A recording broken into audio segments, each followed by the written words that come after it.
Greetings and welcome to another after show for Lost Eons Genistar. This one, episode 3. Can't believe it's already the end of episode 3 already. We were just exclaiming amongst each other how we don't want it to be over. There's only one more episode to go, and it is gonna be. There's so much to get done in this last episode. I know that's something else we were remarking both before this game and just now before we did the after show. That it's just flown by so quickly. I feel like we've done a lot of things even faster than I expected them to go, and there's still so many things I haven't gotten to. So I have some work cut out for me this coming week to try to get all of those things in, or at least the most important of those things in for next week. But I have some pretty cool ideas for what my own vision of the conclusion is, and I can't wait to see where these guys take the conclusion of this story, because it's 3 episodes in, 3 fantastic directions that this game has gone every single time. So let's jump into this after show. Of course, once again, I always like to start off thanking you guys for being supporters. If you are here and you are watching this, that means you have supported the channel, and this is one of the many ways I like to give back to you guys with our random musing, tinfoil hat theories, and general gushing about each other in the game we're playing. So let's get on with that with my go-to question whenever we start up with. When I've become very comfortable asking the group, did everybody have fun today? Absolutely. Very yes. So much fun.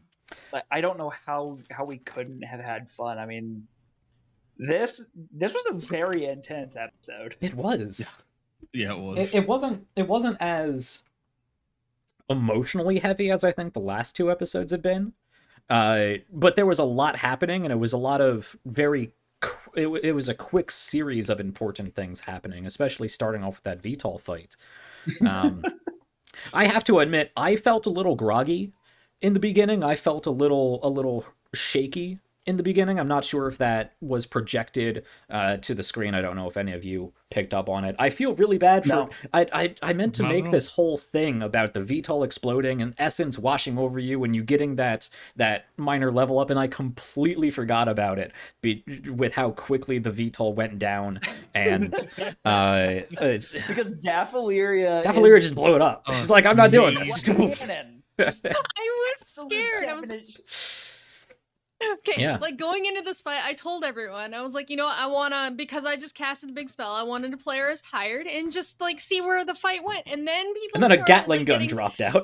getting chewed up by bullets, and I was like, okay, never mind. I'm not going to do that. I'm going to cast a spell. The protector instinct kicked in. Yeah.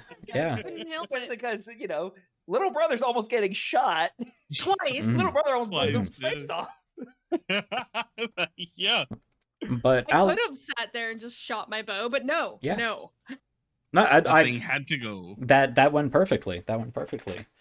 I will say, just for transparency's sake, because this is, of course, demonstration material for the GM side of things, I did expect to get through the outpost today and get them either towards or at their final destination for the finale next week. That didn't happen, but I don't think there was anything to cut today. I did cut some things and I did shorten some things, but of what we did, I don't think I could have cut or shortened anything else and had it still have been as impactful and fun for everybody. So the constant GM struggle of having this many ideas and this much time to do it in. Mm-hmm. Yeah, it very much it had a very good pace today as far as like getting us. It felt like where we needed to go.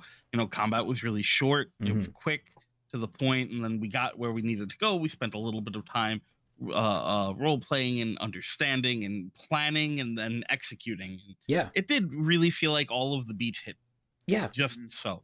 Yeah, I feel like this was by far like our most action heavy, which I'm definitely not complaining about. I think that the pacing, like, it was very fast. As I said before we started this was the fastest 4 hours, I think, of tabletop play that I've experienced in a very long time. Same. Yeah. having my first taste of Lost Eons combat, it's very overwhelming having a party member go, then the enemy go, then the party member, then the enemy, and the enemy is just like bam, bam, bam, bam. It's very overwhelming. Yeah, it feels kind of oppressive. Definitely. Like when we were told about it, it was scary. But when you experience it, you're just like, oh no. Oh, yeah, I'm not gonna lie, I was very, very, especially because I was already going into the fight injured, and then the fact that I ruined our shotgun. The shotgun exploded in your face. Yeah, it was just I was having so many bad rolls early on. I mean, like at least I got the bad ones out early, and I didn't completely ruin myself when I was using magic later. But yeah, I can see why combat should mostly be avoided if possible. It's terrifying, especially when you only have a grand total. I have 5 health, and I think I'm probably one of the tankier people on our team. I have 2. Yep. Well, I don't know about the rest of you. Plus armor. You have your 4 resilience and then armor. Actually, I think I have 5 health. Yeah. I know Daffaleria only has 2 in the resilience track. Yeah. Yep. Scary. Combat definitely felt pretty overwhelming, and it's one of those things where 1 or 2 really bad rolls will put you in a very bad spot very quickly. Yeah. And I like that, though. I like that it was able to make you feel the way that the book kind of explained it, where it was like, don't get in fights. Yeah. Run. And it means that combat has to move fast. You don't get bogged down in a 3-hour session of just combat, going back and forth between different players, looking at all your abilities. Does this hit? Yes, it hits. How much damage does this do? Okay, I got resistances, all of that stuff.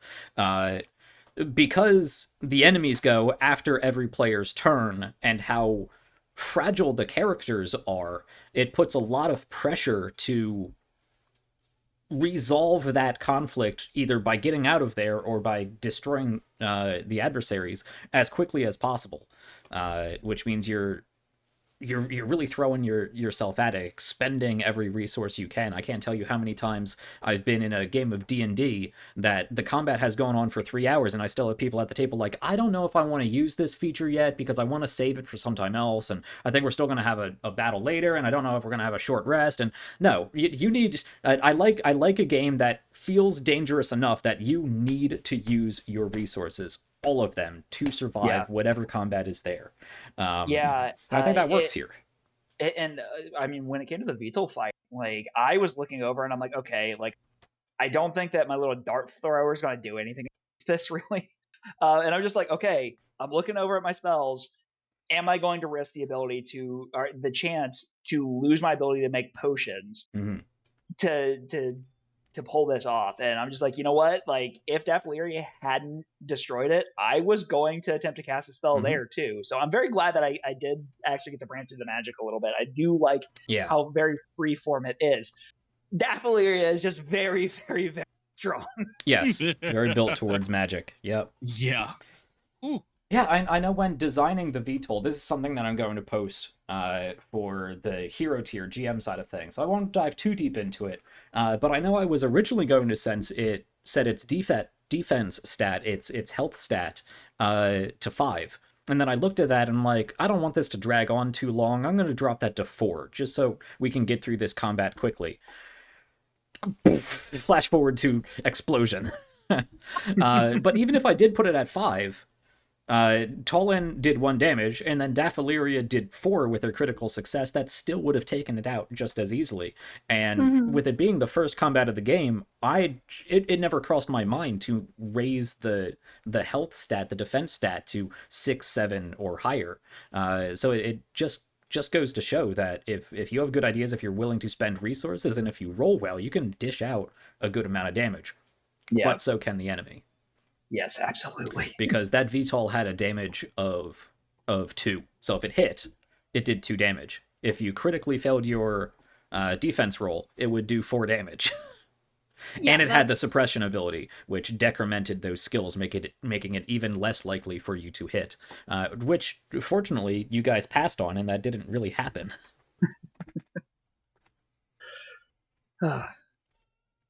Yeah, I will say though that like I know that the casters already have like some detriments going into it, but I I guess like the one complaint that I have when it comes to the magic system in this is that it does feel like there's a chance for you to lose a lot Mhm. and then lose even more.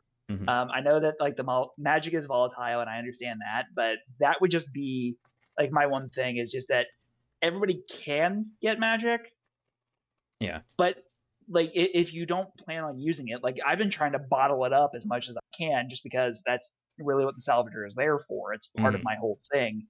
But like if I can lose my ability to make potions, it's a Yeah. lot less appealing. I would agree. I think the risk of losing a talent on a minor detrimental mutation is too much. Yeah, I'm I going to mean bring it. that up with David as well. I think Yeah, traits are okay because you can get traits back with a minor beneficial mutation, but it requires a major beneficial mutation to get traits. yeah, To Yeah. get talents. I mean, Talents. yeah. Yeah, I Yeah. wholeheartedly agree. That was one of the things that definitely was a concern looking at it, and like in practice, like Andrew said, it's this really huge thing where it's like, well, the core concept of my character can just be gone now, Yeah. Mhm. and if I don't have other things I'm also good at, I just there's not much to do. Yeah.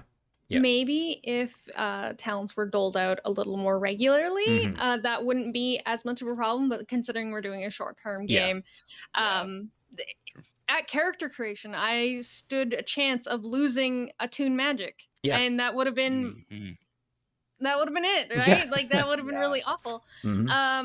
If I were to DM this, it would definitely be like you can't lose that Yeah. initial one. Yeah. I would Um, probably homebrew it out. yeah, Mhm. I yeah, would just if you roll a 2 on the minor, I would just Remove. remove a trait. It would just be an extra or skill or trait. I'd have to play around with what you actually lose, but I think a Something talent is too besides a much. talent. Yeah. yeah. Yeah. but Now this. that Go what? ahead. Okay. No, I you first. You started. okay. Um. Gosh, now my train is gone. You first, then. Okay, well, it's just that I was like, when I lost my trade, I'm just like, oh, which of these am I gonna give up? And Hmm. I'm just like, no, Cooper's gonna have to be able to change back to normal, otherwise Lily's probably not gonna like him. Ah, I remember what I was gonna say. During I think it was our session 0, or basically our rules discussion session. Um, we talked about uh people that were non-magic users gaining magic Hmm. during the length of a campaign. And I think that's a really good thing to have come into play as the session goes on. Just having someone be like, I want to learn how to do magic now without the detriment, and the DM working with them on that. Yeah. Yeah. Mhm. Yeah. Yeah, I There's so think much you could do with this game if you have a longer format to play with. Mm-hmm. Sorry, Drake. yeah, I think that's no, definitely. I was gonna say the same thing, and I think it's very. I think it would be very helpful to have some of those concepts a little better defined, because like you said, very much the idea of like, well, just because you didn't start as an innate like magic caster, it Hmm. shouldn't be something you can't get into later on and have be possibly even this like incredibly meaningful moment for your character to sort of become wrapped up in the essence of the world. Hmm. I'm actually going to nip this conversation right now because this is great for the critical analysis episode we're going to do Oh yeah. Fair on our enough. final Yeah. week. Let's focus more on today's aspects, this episode in particular. Um, let's just jump into the questions I normally ask. I think there's a lot of things to go over with today, though it just went by so quickly. Um, what is something that particularly stands out uh from another player? What best exemplifies another player, another character? I really thought that Defleria had a great moment today, like we were talking about, where it was like we had talked prior to the game of it being this thing where it's like gonna hang back, let y'all handle it, and have your moment. And then the second things got even a little bit Mm, intense, it was just like, nope, we're done. It's not happening. And I thought it was such a great moment for her and of just how the character thinks and views things. And the way that they're protective of their family. I got scared for everyone. I'm not gonna lie. That for good reason, for very good reason. I gotta say, like, I just like the fact that Drake, like, you're having Tullen still do their best to help these people, even though they are so skeptical of them. Like, Heart of gold. Yeah, absolute heart of gold. Just but wanting to help, and also like just the fact that you're just like, this is a strange new world. There are strange new things going on with me. I guess we're just gonna have to roll with this and figure it out later. You said insect. Oh, she said insect. Those little gems I just love. On Cooper's end, or rather on Andrew's end, I would say I liked that Cooper had hit this point where he was quite down on himself, but he was still pushing himself. And as I was role playing Cooper's sister, I felt like I needed to be supportive of that, you know. Yeah. And I liked the idea of her just like trying to uplift her brother. Yeah. Didn't help much, but he definitely did cast a major spell thanks to Sis's help a little bit, I think. Yeah. Absolutely. Maybe. Yeah, that definitely helped. But also just the fact that like Def Lyria and Tullen just they're like, no, we're not going to let you like beat yourself up. Like you already like I'm just like, oh, his little heart. Yeah. No, I'm not crying. You're crying. Shut up. Well, we've got to get Coop feeling like a real hero, so that by the time we go rescue his potential Right? love interest, you know, he's ready to be that hero.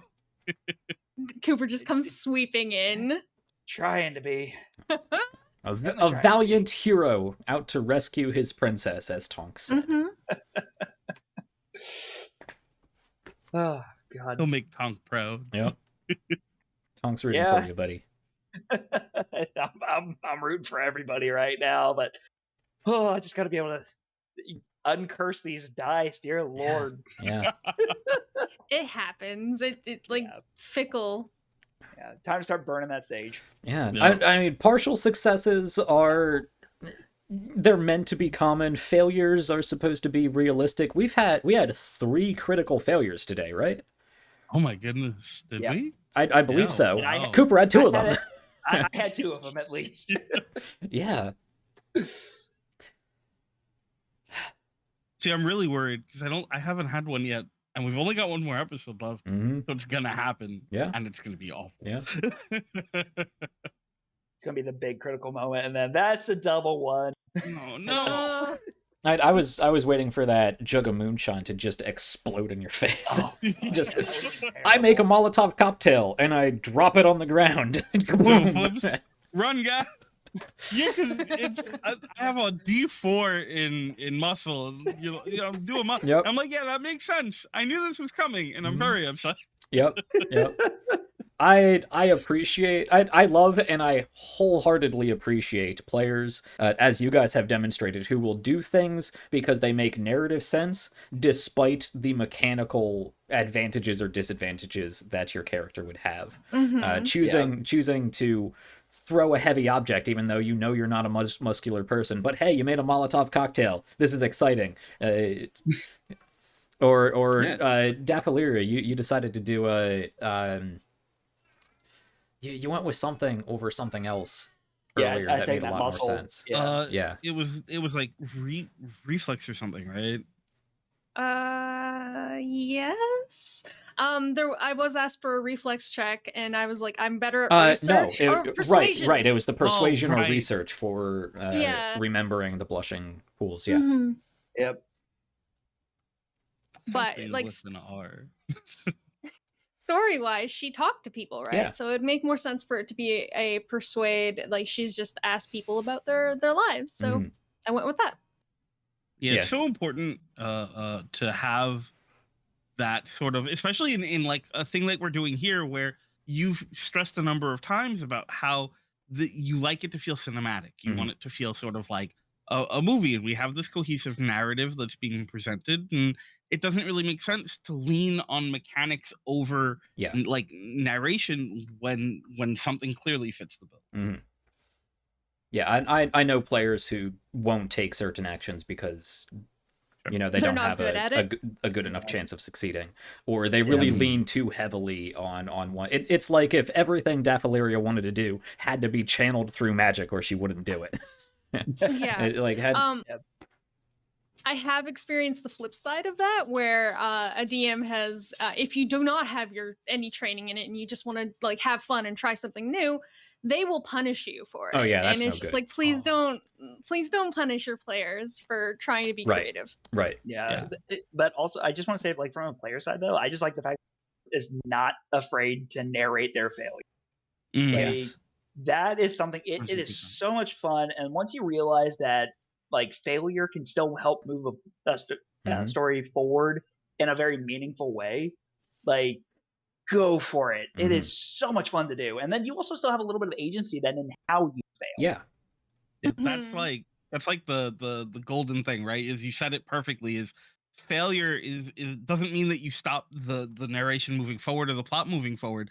You're not here to win, right? Mhm. You're here collectively telling a story, and I've definitely seen people on both sides of the screen who have forgotten that and Mhm. are so interested in just having the glory moments and having their hero moments and the big moments, and you forget that the stories will always be more compelling when there are ups and downs. Yeah. The failures Mhm. are a huge part of growth and just development of plot and character.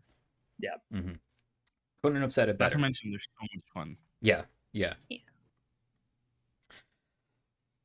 Yeah, I have felt so comfortable GMing for you guys because I know even today I was doing a lot of narrating, and then I'm like, wait, these guys know how to tell cool stories. Cooper, tell me how you blow up something in your face. And you did. But Great. also, fun fact, because I grew up with like hunting and everything like that. I'm like weirdly ambidextrous. I'm left hand dominant, but when it comes to shooting a bow, I shoot right handed. When I was shooting guns, I would shoot them left handed, and all of the guns I shot were meant for right handed people. So I would like try to shoot, and I would get that like blast of black powder in the face, and let me tell you, it is not comfortable. So I'm like, Mm. I know exactly what this Mm. does. Mm. Mm. Okay. It's not like serious, but it's just a quick like, ow, Right. ow, that's Right. uncomfortable, ow. Yeah. Yeah, no, I worked as a pre-Revolutionary War reenactor for a little bit in college. Interesting. I don't want to go on a tangent too much. Yeah, but we fired blanks, but we fired real black powder muskets, and yeah, that going off. Mhm. Oof. It's Yeah. hot. I Yep. have heard stories of people like dislocating shoulders and stuff. Also, Yep. So don't stand behind a cannon when you fire it. good advice. Oh no! Seems like it makes sense, yeah. You would think so, but yeah, somebody got knocked over real hard when he fired the cannon. It was a small cannon, it didn't break anything, but he took a big hit in the hip. Anyway, yeah, today there were even things I wanted to do, and like when I was asking myself a few weeks ago, we have updraft. I have this cool town down here. We have the horse. I know what that is. It's a sports monument. We have the updraft. This awesome arcane air channel that you can go up to. And I'm like, what is up there? I know there's something the Genistars want up there, but there has to be something else up there because the updraft is a big tourist location, and that's when the blushing pools hit. So I designed this whole spa and resort that I can see perfectly in my mind. And I mean, we spent time there. You guys spent an entire evening there. You talked to some people, and I vaguely described your surroundings. But I feel like I know the blushing pools, and that's all the screen time they're ever gonna get. Yeah. I think it's great. Like, there's so many concepts that live in my head that I can picture perfectly, and it's really quite a wonderful thing that with the TRPG community, just being able to create those ideas with each other, in yourself. Yeah, I really wanted a nice, pleasant, calming scene with the three of you guys hanging out in a hot spring, a natural hot springs pool with the Aurora Australis above, and the pools glow pink in response to the Aurora. That's why they're called the blushing pools. But that doesn't really make sense when you're chasing down a bunch of genetic bigots. Well, all we gotta Maybe do when you're done. is survive the next episode, and then that can be our vacation. There you go. Yeah. There you go. It's perfect. That's the closing scene, right? Is we're like on our way back, and it closes with us watching the Aurora. Yep. Yeah. I'm waiting for somebody to figure out where this takes place, because this is an actual location on Earth. That's very cool. No idea. I took a lot of artistic liberty, of course, because it's cough years in the future. I have to say that I will never ever stop enjoying your personal feelings on that. 8,000 years. Do you know how long 8,000 years is? Do you know what human civilization was like 8,000 years ago? Go ask the Mesopotamians. That's how long ago it was. Anyway. Oh man. I could, and then you throw the cryorg in there, and yeah, I could go on and on. I will say the trajectory this story has taken and the path I set this story on does diverge quite a bit from. There's not a lot of established lore in this game. There are factions that are presented in the GM's guide and the setting guide, the Fens. And there's a set amount of time that's supposed to go by. I know I've kind of brushed over some of that time scale aspect, just so my history major brain doesn't explode. And we haven't really dealt too much with some of the ingrained factions in Lost Eons, the Fen proper, the Default and the Cryorg and stuff like that. I kind of made my own factions. I made Harvest. I made this whole map that you can find. So it's diverged a bit, but I like games that facilitate that. I'd never play in a pre-established setting. I always make up my own. I've never touched the Sword Coast or anything. I always make up my own setting. It just gives me a lot more artistic freedom to work with. Yeah. Again, time is flying by. We're already pushing past time. Let's end with one more uplifting question real quick, and I will get you guys on your way. This is always something I love asking. What did you see from another player today that you would like to see more of? Oh man, that's a tough one because like everybody on this cast is really good at what they do. Yeah, there's more of being yourself, please. I'm absolutely like enamored, I guess. Yeah. It's been great. Yeah, pretty much everything. The entirety of just the way the characters act, both personally and the way that they act with each other, and the way you've even seen sort of, if we go back to episode 1 to now, some slight shifts in I think everyone's demeanor as a mix of both just playing off of each other and just the way that characters naturally will just progress over time has been absolutely fascinating, and more of the same direction going into the finale. Yeah, I feel like the answer there. Basically, I just want more of everything. Yeah. Yep. You know, it's going well when you want more everything, please. Yes. It hits that that's next week's gonna be our last session. Yeah. I'm not ready for it. I know. No. Such great characters, such a fun story we've gone on together. Yeah. It's gonna be a shame to wrap it up. I hope to do it justice. I have some big plans. Drake's throwing a few more plan ideas into the large fish tank of things I need to pull from this week. And hopefully there will come a time where we can work together again, because this has been fantastic, and I would love to Yeah. Yes, it has. Yeah. share a table with any and all. Yeah, I can't wait for our extended discussion after that, not next week, but the week after, for the critical analysis of the game. But a lot of that really is just kind of this extended after show kind of talking about characters, talking about the story beats and pacing, and also talking about rules, tools, and themes. So a lot of great stuff going forward. I feel like you guys have really engaged with the game. You guys understand the game. You are using the rules and tools provided, and you are telling a great story with me, which is so great. It has not been work to GM for you guys. It has been a very enjoyable time having you guys at my virtual table. Yeah. Hot take. Go ahead. Oh, I was just gonna say, it's easy when everyone else is so amazing, because like y'all are great. But yeah, a hot take on my end maybe, but it shouldn't feel like work to GM, and I'm so glad we can provide that for you. So sometimes it does. Unless you're getting paid. Then fine. Yeah. But yeah, I don't think that's a hot take at all. That's the most lukewarm, accurate take I've ever heard. Right. It's so mild. Yeah. GMing is a lot of work, but it should be fun work, if it's even work. And I feel like this has just been fun storytelling time with all of us. Agreed. Yeah.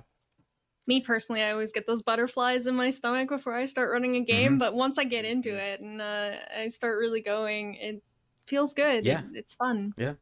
And you don't want it to stop, so you just keep rambling on in hopes that everybody forgets they have other commitments in the evening. Yep. Yeah, I had taken like a year and a half off from like running games for a while, where I just needed, like the height of COVID, when everything was crazy and I just needed to decompress. But I found myself so just that feeling of longing, right? And so then you set up games and you start prepping for it, and then like that day comes and it's just like, okay, we know we've got this. We've done this for years, but also, oh my goodness, can we still do this? I know recently, excuse me, I went from having 5 games a week to this one and maybe one other on Saturdays, and it's really messed up my schedule and my mindset and how I do things. Because this is a big. There is a lot of stress and there's a lot of work and butterflies and whatnot that leads into it, but it's such a great release to just play these games and tell stories and have fun with other people, and get that creative outlet out there. And I'm a very regimented person. I have this on this day at this time for this much and whatnot. So when I lose that schedule and I lose that outlet and I lose it's both that outlet to devote processing power towards, so I'm not processing other things, and then the release of all of that and the gratification, the satisfaction I get from seeing other people enjoy it and other people engage with it, more importantly, and engaging with other people's stories, really just helps me live as a person. Oh, so much. Yeah. Yeah. I honestly could not find words to put to that exact feeling. So I'm so glad you said that, because that's exactly what I go through. Yeah, 100%. So if anyone's looking for somebody for new games, I got all week open, apparently.